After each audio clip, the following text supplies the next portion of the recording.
저는 500년 전통을 지키려 바닥공사를 막았습니다. 하지만 지금 그 따뜻한 돌바닥에서 제 오만함을 참회합니다.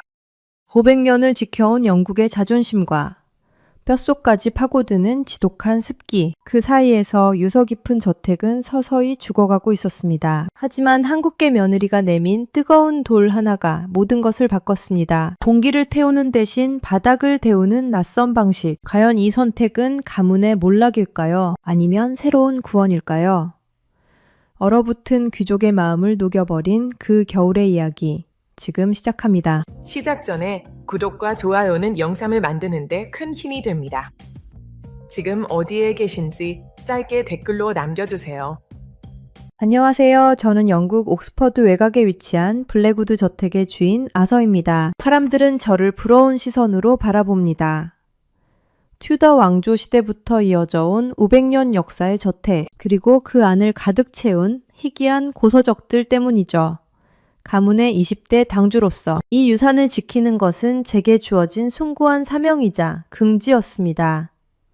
하지만 솔직히 말씀드리자면 겨울이 찾아올 때마다 저는 이 웅장한 저택이 저를 서서히 죽이고 있다는 공포를 느낍니다. 영국의 겨울을 겪어보지 않은 분들은 모를 겁니다. 기온이 영하로 떨어지는 날은 드물지만 뼛속까지 파고드는 그 축축하고 음습한 한기 말입니다. 마치 차가운 물속에 몸을 담그고 있는 듯한 그 기분. 나쁜 습기는 두꺼운 양목 코트를 입어도 막을 수가 없죠. 특히 우리 저택처럼 돌과 나무로 지어진 오래된 건물은 그 자체가 거대한 냉동 창고나 다름없습니다. 문제는 단순히 추운 것에서 끝나지 않는다는 점입니다. 저는 10년 전부터 심각한 류머티즘 관절염을 앓고 있습니다.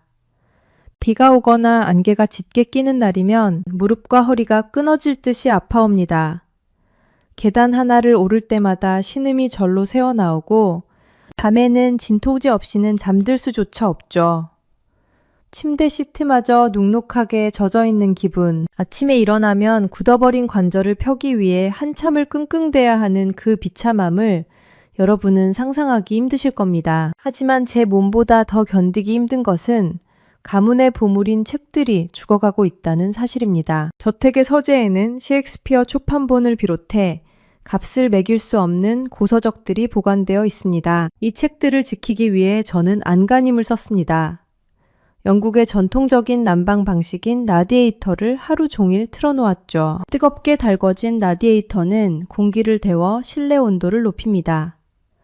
하지만 그게 화근이었습니다. 라디에이터 주변의 공기는 지나치게 뜨겁고 건조해져서 500년 된 책의 가죽 표지를 바싹 말려버렸습니다. 쪽쪽 갈라져 부스러지는 책을 볼 때마다 제 심장이 찢어지는 것 같았죠. 그렇다고 라디에이터를 끄면 어떻게 될까요? 불과 몇 시간 만에 영국의 지독한 습기가 침투해 종이에 곰팡이가 피기 시작합니다. 켜면 말라 죽고 끄면 썩어 죽는 진퇴양난의 상황. 저는 매일 밤 습도계를 들고 서재를 서성이며 이러지도 저러지도 못하는 무력감에 시달려야 했습니다. 어느 날 밤, 통증 때문에 잠에서 깬 저는 지팡이를 짚고 힘겹게 복도를 걸어가고 있었습니다. 창밖에는 으스스한 안개가 자욱했고 저택의 나무바닥은 발을 내디딜 때마다 비명 같은 소리를 질러댔죠. 그때 문득 거울 속에 비친 제 모습을 보았습니다. 500년 된 유산을 지킨다는 명분 아래 정작 자신의 건강과 그 유산마저 망가뜨리고 있는 초라한 노인 하나가 거기 서 있더군요. 이 저택은 긍지가 아니라 저주구나. 저도 모르게 튀어나온 그 말은 제 가슴을 후벼 팠습니다. 차라리 이 집을 팔고 따뜻한 남쪽 나라로 떠나고 싶다는 불경한 생각마저 들었습니다. 하지만 그럴 수는 없었죠. 저는 블랙우드 가문의 당주니까요. 죽는 순간까지 이 차갑고 축축한 감옥에서 책들을 지키다 쓰러져야 할 운명이니까요. 그때까지만 해도 저는 몰랐습니다. 제 아들이 데려온 그 당돌한 며느리가 이 500년 된 저주를 풀 열쇠를 쥐고 있을 줄은 말입니다. 제 며느리 지수는 한국계 영국인입니다. 런던에서 태어나 영국 최고의 명문 예술, 대학에서 보존과학을 전공한 재원이죠. 아들이 결혼하겠다고 데려왔을 때 저는 그녀가 우리 가문의 전통을 이해하지 못할까봐 내심 걱정했습니다. 하지만 그녀는 저보다 더 이 저택의 역사적 가치를 소중히 여기는 듯 했습니다. 적어도 그날 제 서재 문을 박차고 들어오기 전까지는 말입니다. 그날도 저는 갈라진 책 표지에 보존용 왁스를 바르며 한숨을 쉬고 있었습니다. 지수가 두꺼운 보고서 한 뭉치를 들고 제 앞에 섰습니다. 그녀의 표정은 며느리가 시아버지에게 짓는 표정이 아니라 마치 의사가 시한부 환자에게 선고를 내리는 듯한 비장함이 감돌았습니다. 아버님, 더 이상은 안 됩니다. 이대로 두면 3년 안에 이 서재의 책 절반은 복구 불가능한 상태가 될 거예요. 그녀가 내민 보고서에는 충격적인 데이터가 담겨 있었습니다. 지난 6개월간 제가 모르게 저택 곳곳에 설치해둔 센서들이 기록한 수치였습니다. 라디에이터가 작동할 때와 꺼졌을 때의 급격한 습도, 전화 그래프는 마치 롤러코스터 같았습니다. 그리고 열화상 카메라로 찍은 사진에는 라디에이터 주변만 붉게 달아오르고 바닥과 구석은 시퍼렇게 얼어있는 적나라한 모습이 담겨 있었죠. 보세요. 지금의 대류 난방 방식은 공기만 태울 뿐 건물 자체를 데우지 못해요. 상부와 하부의 온도 차이가 결로를 만들고 그 물기가 책을 썩게 만들고 있어요. 아버님 무릎이 아픈 이유도 바로 바닥에서 올라오는 이 냉기 때문이고요. 저는 그녀의 말에 반박할 수 없었습니다. 데이터는 거짓말을 하지 않으니까요. 하지만 그녀가 내놓은 해결책을 듣는 순간 제 귀를 의심할 수밖에 없었습니다. 바닥을 뜯어내야 합니다. 공기를 데우는 게 아니라 바닥을 데워서 열을 가두는 한국식 온돌 시스템을 깔아야 해요. 순간 제 머릿속에서 무언가 툭 끊어지는 소리가 들렸습니다. 500년 된 참나무 바닥입니다. 엘리자베스 1세 여왕이 밟았을지도 모르는 그 유서 깊은 바닥을 뜯어내고 그 아래에 뜨거운 물이 흐르는 관을 심겠다니요. 그것도 동양의 낯선 기술을 영국의 심장에 이식하겠다는 발상은 저로서는 도저히 받아들일 수 없는 신성 모독처럼 느껴졌습니다. 절대 안 된다. 이 집은 문화유산이야. 영국 문화유산 관리국에서 알면 당장 지원금을 끊을 거다. 그리고 내 눈에 흙이 들어가기 전에는 이 바닥에 흠집 하나 낼 수 없어. 저는 지팡이로 바닥을 쿵쿵 치며 소리쳤습니다. 하지만 지수는 물러서지 않았습니다. 그녀는 차분하게 그러나 단호하게 말을 이었습니다. 그녀는 단순히 감정에 호소하는 게 아니었습니다. 보존과학 전문가로서의 소견을 피력하고 있었죠. 아버님, 진정한 보존은 박제하는 게 아니라 생명을 불어넣는 거예요. 썩어가는 걸 지켜보는 게 전통을 지키는 겁니까? 문화유산 관리국 규정도 제가 다 검토했습니다. 원형을 훼손하지 않고 바닥 하부 구조만 보강하는 방식이라 문제 없습니다. 그래도 제가 완강하게 거부하자 지수는 마지막 카드를 꺼내들었습니다. 그것은 저의 자존심을 건드리지 않으면서도 실리를 챙기는 아주 영리한 제안이었습니다. 좋아요. 본관이 그러시다면 정원 구석에 있는 별채는 어떠세요? 창고로 쓰다 방치된 지 20년도 넘었잖아요. 거길 제 개인 연구실로 쓰고 싶은데 난방이 안 돼서 쓸 수가 없어요. 제 사비로 그곳에만 시범적으로 온도를 까겠습니다. 아버님 돈은 1펜스도 쓰지 않을게요. 별채는 사실상 폐가나 다름없는 곳이었습니다. 쥐들이나 드나드는 그곳을 고치겠다니 저로서는 말릴 명분이 없었죠. 게다가 그녀는 각서까지 내밀었습니다. 만약 시공 후 외관을 해치거나 효과가 없다면 즉시 사비로 원상 복구하겠다는 내용이었습니다. 마음대로 해라.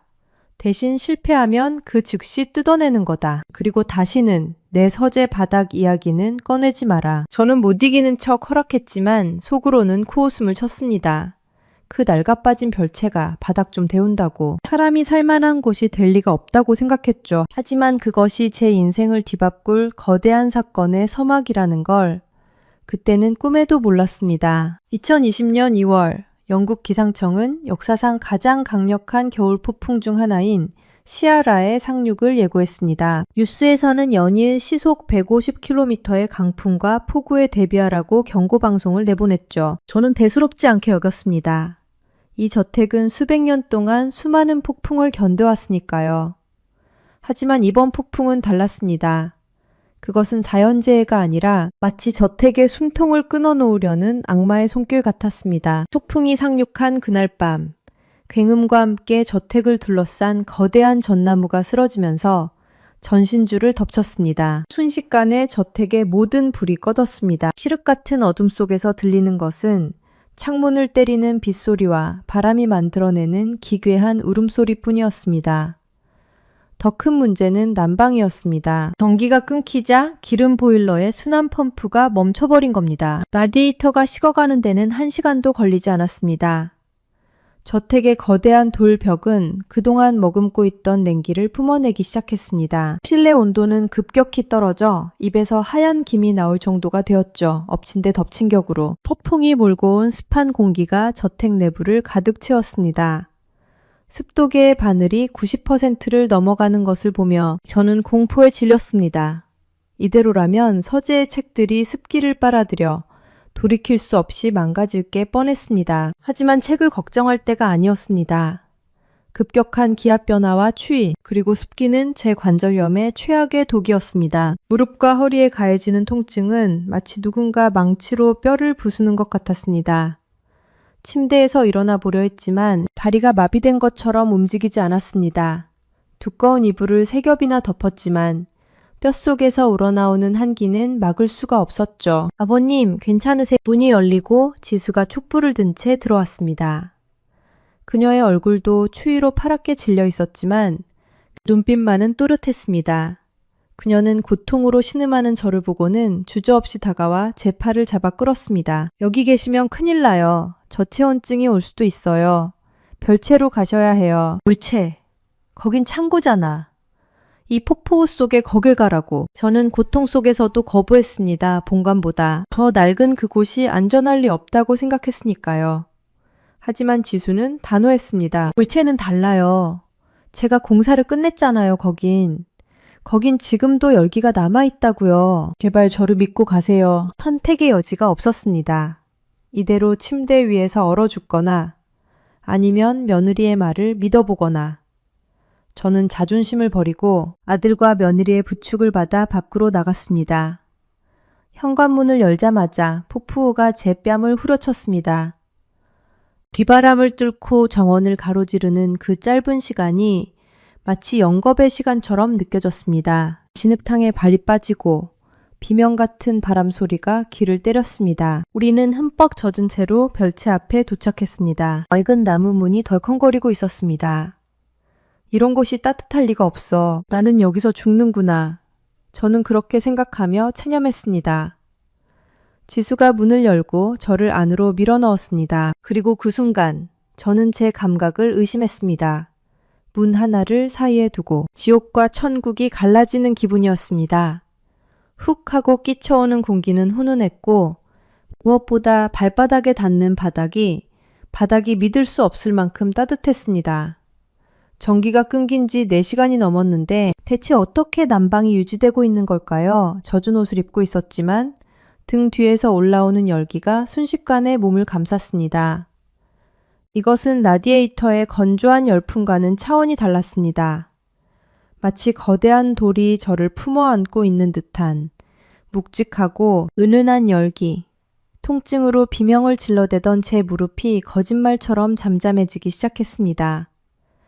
저는 멍하니 며느리를 쳐다보았습니다. 그녀는 젖은 머리카락을 쓸어 넘기며 희미하게 웃고 있었습니다. 제가 말씀드렸잖아요, 아버님.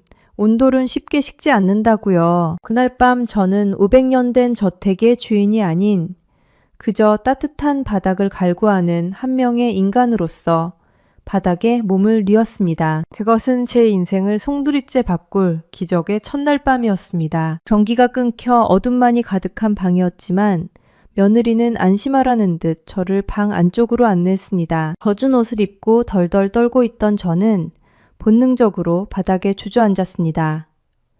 그런데 그 순간 엉덩이와 허벅지를 통해 전해져 오는 그 느낌은 실로 기이했습니다. 서양의 라디에이터나 벽난로에서는 단 한 번도 느껴보지 못한 바닥 깊은 곳에서부터 올라오는 뜨끈하고 은근한 열기였습니다. 마치 거대한 돌덩이가 열을 잔뜩 머금고 있다가 제 차가운 몸을 천천히 데워주는 것만 같았습니다. 뼛속까지 파고들었던 한기가 순식간에 녹아내리는 기분이었습니다. 저는 저도 모르게 바닥에 등을 대고 누워버렸습니다. 평소라면 차갑고 딱딱해서 절대 하지 않았을 행동이었지만 그날은 마치 자석에 이끌리듯 그렇게 할 수밖에 없었습니다. 등이 바닥에 닿자 척추 마디마디를 타고 올라오는 열기가 통증으로 비명을 지르던 신경들을 부드럽게 어루만지기 시작했습니다. 놀라운 점은 이 열기가 단순히 뜨겁기만 한 것이 아니라는 사실이었습니다. 라디에이터를 틀었을 때 느껴지던 코를 찌르는 건조함이나 공기 중에 떠다니는 먼지, 타는 냄새가 전혀 없었습니다. 그저 맑고 훈훈한 기운이 몸을 감싸 안았고 숨을 쉴 때마다 폐 깊숙한 곳까지 편안함이 차올랐습니다. 저는 며느리에게 대체 어떻게 전기도 없이 이런 난방이 가능한지 묻고 싶었지만 밀려오는 안도감에 입을 뗄 수조차 없었습니다. 그렇게 저는 난생 처음 딱딱한 바닥 위에서 깊은 잠에 빠져들었습니다. 10년 넘게 저를 괴롭혀온 류머티즘 관절염 때문에 매일 밤 뒤척이며 진통제를 찾아야 했지만 그날 밤은 단 한 번도 깨지 않았습니다. 폭풍우가 창문을 거세게 때리는 소리조차 자장가처럼 들릴 정도였습니다. 다음날 아침 눈을 떴을 때 저는 또 한 번 제 자신을 의심해야 했습니다. 평소라면 아침에 일어날 때 관절이 굳어 한참을 침대 끝에 걸터앉아 신음해야 했지만 그날은 몸이 깃털처럼 가벼웠습니다. 허리를 펴고 일어나는 동작에 아무런 고통이 없었습니다. 밤새 식지 않은 바닥의 열기가 굳은 근육과 관절을 밤새도록 치료해 준 것만 같았습니다. 저는 방 안을 둘러보았습니다. 전기는 여전히 들어오지 않았고 바깥은 여전히 눈보라가 치고 있었지만 방 안의 온도는 어젯밤과 다를 바가 없었습니다. 며느리는 이것이 한국의 온돌이 가진 추결 기능이라고 설명했습니다. 돌과 흙이 열을 보존하고 있다가 서서히 내뿜기 때문에 보일러가 꺼져도 오랫동안 온기가 유지된다는 것이었습니다. 저는 그제야 인정할 수밖에 없었습니다. 이것은 단순한 난방장치가 아니었습니다. 수백 년 된 영국의 돌집이 가진 치명적인 약점인 추위와 습기를 지구 반대편의 기술이 완벽하게 보완하고 있었습니다. 제 몸이 증거였고 이 방의 공기가 증거였습니다. 저는 따뜻한 바닥에 앉아 굳게 닫혀있던 마음의 문을 열기 시작했습니다. 이 마법 같은 돌을 저택의 심장부인 도서관에도 깔아야겠다고 결심한 순간이었습니다. 폭풍이 지나가고 맑은 하늘이 드러났을 때 저는 중대 결단을 내렸습니다. 가문의 심장과도 같은 본관 도서관의 바닥을 뜯어내고 온도를 설치하기로 한 것입니다. 저의 갑작스러운 선언에 주변 사람들은 모두 경악했습니다. 마을 사람들은 블랙우드 가문의 노인네가 드디어 노망이 났다며 수군거렸고 며느리조차 정말 괜찮으시겠냐며 재차 확인했습니다. 하지만 제 결심은 확고했습니다. 별채에서 겪은 그 기적을 우리 가문의 보물인 책들에게도 선물하고 싶었기 때문입니다. 며칠 뒤 한국에서 온 시공팀과 며느리가 섭외한 문화재 보존 전문가들이 저택에 도착했습니다. 그들은 마치 외과 의사가 수술을 집도하듯 신중하고 정밀하게 작업을 준비했습니다.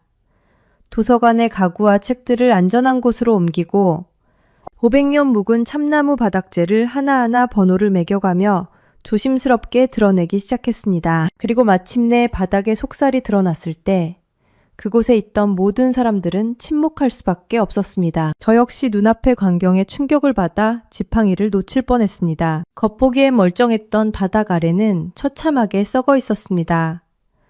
영국의 습한 기후를 이기지 못한 나무 기둥들은 검게 변해 있었고 곳곳에 하얀 곰팡이가 피어 키키한 냄새를 풍기고 있었습니다. 저는 그동안 이 썩어가는 바닥 위에 서서 가문의 영광을 논하고 있었던 것입니다. 라디에이터로 공기만 데우는 동안 바닥 밑에서는 습기가 건물 전체를 갉아먹고 있었습니다.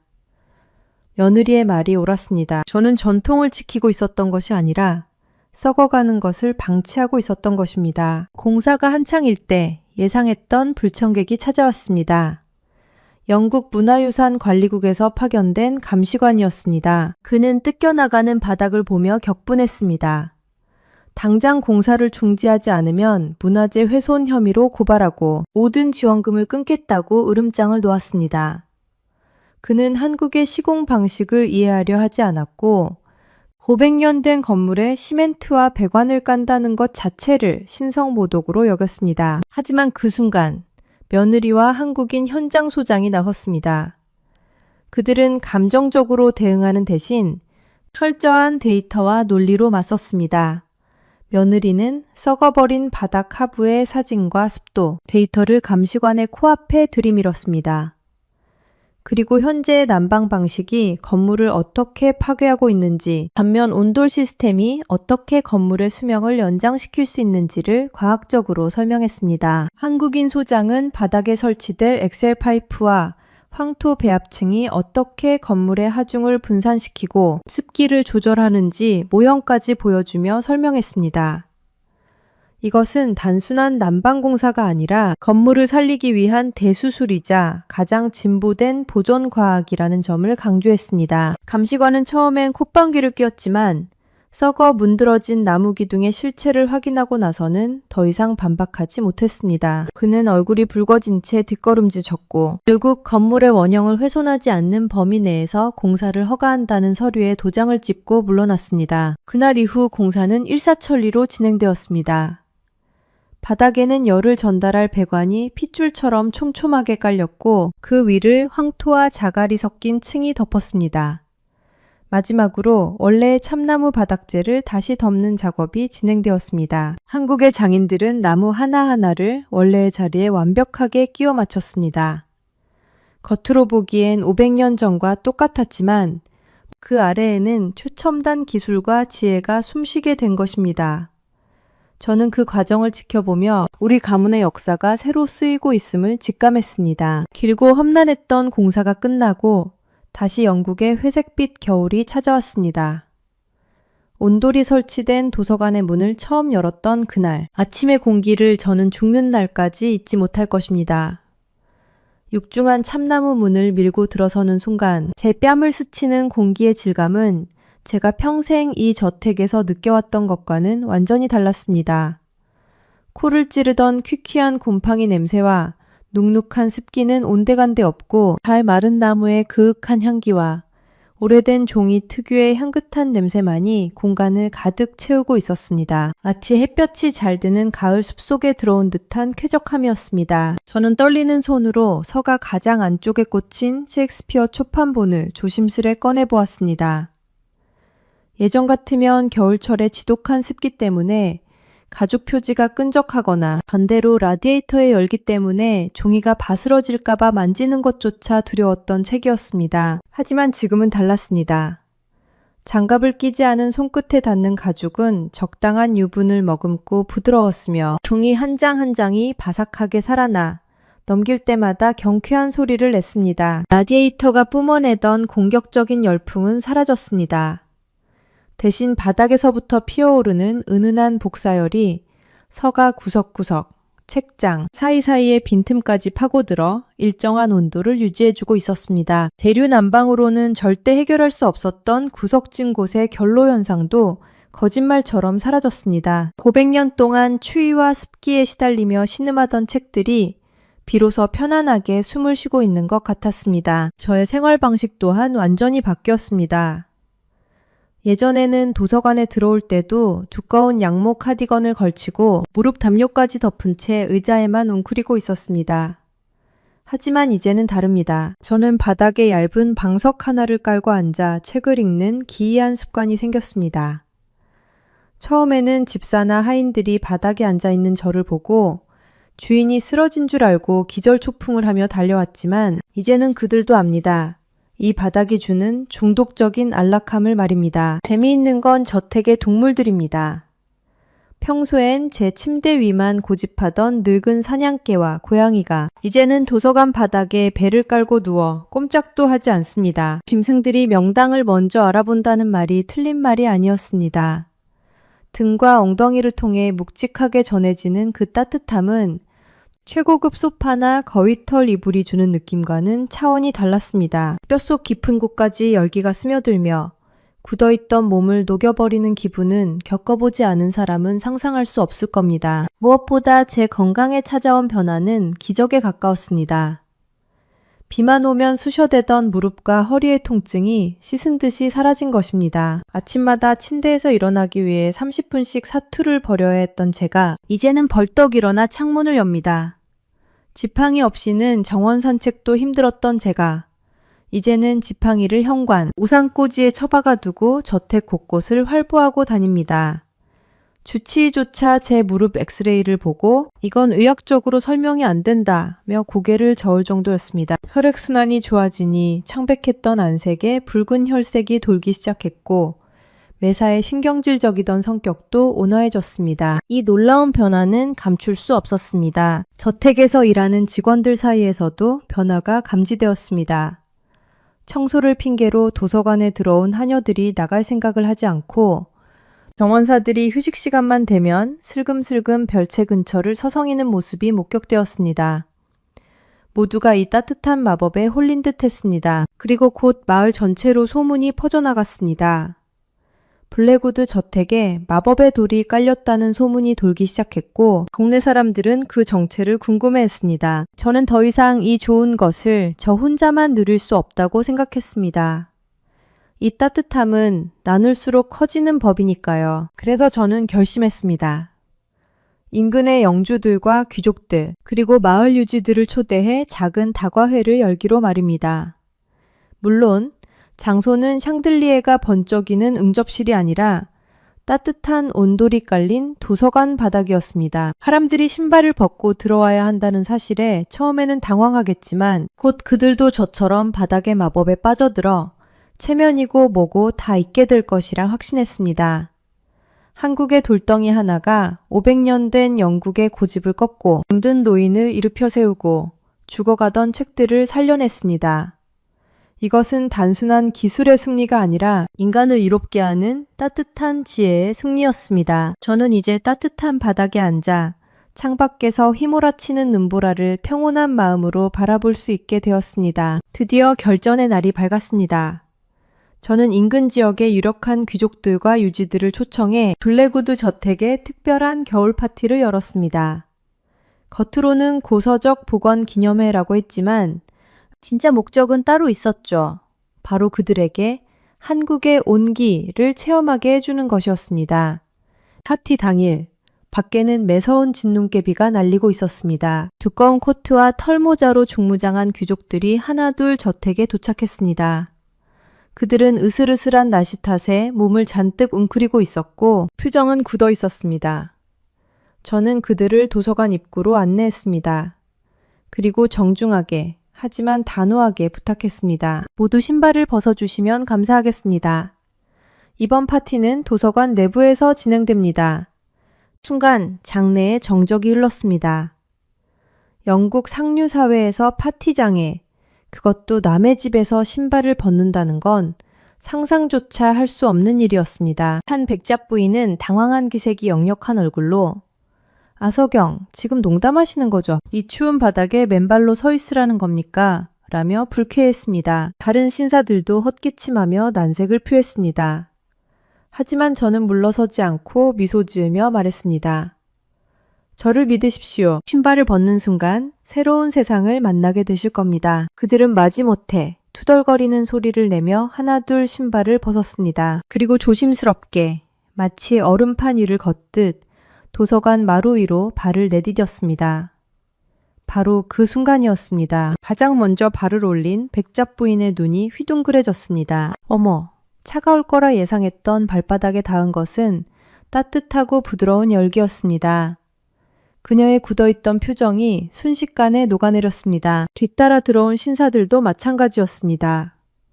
오! 하는 낮은 탄성이 여기저기서 터져나왔습니다. 발이 따뜻해지자 잔뜩 움츠러들었던 어깨가 펴지고 추위에 파랗게 질렸던 얼굴에 혈색이 돌기 시작했습니다. 저는 그들을 위해 테이블과 의자 대신 바닥에 두툼한 방석과 낮은 찻상을 준비해 두었습니다. 처음에는 바닥에 앉는 것을 어색해하던 귀족들도 엉덩이를 대는 순간 무장해제되었습니다. 엉덩이와 허리를 통해 전해지는 뜨끈한 열기는 그들의 권위의식마저 녹여버린 듯 했습니다. 시간이 지날수록 진풍경이 벌어졌습니다. 점잖기로 소문난 남작은 다리를 쭉 펴고 앉아 내 평생 이렇게 따뜻한 바닥은 처음이요 라며 감탄했고 깐깐한 평론가는 아예 방석을 베고 비스듬히 누워버렸습니다. 평소 같으면 상상도 못할 무례한 행동이었지만 아무도 지적하지 않았습니다. 모두가 그 따뜻함에 취해 있었으니까요. 그들은 와인잔을 기울이며 셰익스피어를 논하는 대신 대체 바닥 밑에 무엇을 숨겨놓은 거냐? 우리 집에도 이걸 깔 수 있느냐며 온돌에 대한 질문을 쏟아냈습니다. 파티의 절정은 제가 난방비 고지서를 공개했을 때였습니다. 작년 같은 달 대비 70%나 줄어든 가스요금을 보여주자 정례는 충격에 휩싸였습니다. 이 따뜻함을 유지하면서 비용은 절반 이하라고요? 경제적인 효율성까지 증명되자 그들의 눈빛은 호기심에서 존경심으로 바뀌었습니다. 파티가 끝날 무렵 그 누구도 신발을 신고 싶어 하지 않았습니다. 조금만 더 있다가 가면 안 되겠소 라며 민기적거리는 귀족들의 모습을 보며 저는 며느리와 눈을 마주치고 웃음을 터뜨렸습니다. 500년 된 영국의 자존심이 한국의 돌덩이 앞에서 기분 좋게 무너지는 순간이었습니다. 그날의 파티 이후 블랙우드 저택은 영국 전역에서 가장 핫한 장소가 되었습니다. 소문은 꼬리에 꼬리를 물고 퍼져나갔고 급기야 영국 문화유산 관리국 본부에서도 연락이 왔습니다. 공사 중단을 외치던 감시관이 아니라 본부의 고위 책임자가 직접 시찰을 나오겠다는 것이었죠. 시찰단이 방문한 날 저는 그들을 도서관으로 안내했습니다. 그들은 바닥에 엎드려 습도계를 체크하고 책의 상태를 꼼꼼히 살폈습니다. 결과는 놀라웠습니다. 영국의 고질적인 문제인 습기로 인한 문화재 훼손이 완벽하게 차단되어 있었으니까요. 책임자는 고개를 절레절레 흔들며 말했습니다. 우리가 수십 년 동안 고민해온 문제를 이 바닥 하나가 해결했군요. 이것은 단순한 난방이 아닙니다. 가장 완벽한 문화재 보존 시스템입니다. 블랙우드 저택은 친환경 헤리티지 리모델링의 모범 사례로 선정되었습니다. 건축 잡지와 뉴스에서 인터뷰 요청이 쇄도했고 저는 하루아침에 온돌 전도사가 되었습니다. 인터뷰할 때마다 저는 항상 며느리 지수를 옆에 세웠습니다. 그리고 카메라를 향해 당당하게 말했습니다. 나는 500년 된 과거를 지키려고만 했습니다. 하지만 한국에서 온 이 지혜로운 며느리는 우리에게 미래를 선물했습니다. 전통을 지키는 가장 좋은 방법은 그것을 박제하는 것이 아니라 따뜻하게 살아 숨쉬게 만드는 것이더군요. 어느 늦은 밤 모든 소동이 가라앉고 저택에 고요가 찾아왔습니다. 저는 도서관 바닥에 앉아 지수에게 작은 상자 하나를 건넸습니다. 그 안에는 대대로 가문의 당주에게만 전해져 내려오는 서재의 마스터키가 들어있었습니다. 아버님, 이건 이제 너가 맡아라. 너는 이 집을 지킬 자격이 있다. 아니, 너만이 이 집을 지킬 수 있다. 지수의 눈에 눈물이 고였습니다. 우리는 말없이 따뜻한 바닥에 앉아 한국식 믹스커피를 마셨습니다. 며느리가 한국에서 공수해온 그 달달한 커피 맛은 구수한 온돌바닥과 묘하게 잘 어울렸습니다. 최근에는 영국 왕실의 별장인 샌드링엄 하우스에도 온돌 도입이 검토되고 있다는 뉴스를 보았습니다. 한국의 온돌이 영국의 가장 깊숙한 곳까지 스며들고 있는 것입니다. 500년 된 저택의 주인으로서 저는 이제 더 이상 겨울이 두렵지 않습니다. 제 발밑에는 언제나 든든하고 따뜻한 한국의 돌이 버티고 있으니까요. 오늘의 이야기는 여기까지입니다. 500년의 고집을 꺾은 것은 화려한 기술이 아니라 사람을 향한 따뜻한 배려였습니다. 차가운 바닥이 아닌 따뜻한 온기 위에서 우리의 소중한 것들은 더 오래 보존될 수 있었습니다. 오늘 이야기가 마음을 데웠다면 구독과 좋아요 부탁드립니다. 다음에도 더 깊고 따뜻한 이야기로 찾아뵙겠습니다. 지금까지 감동 훈훈이었습니다. 시청해주셔서 감사합니다.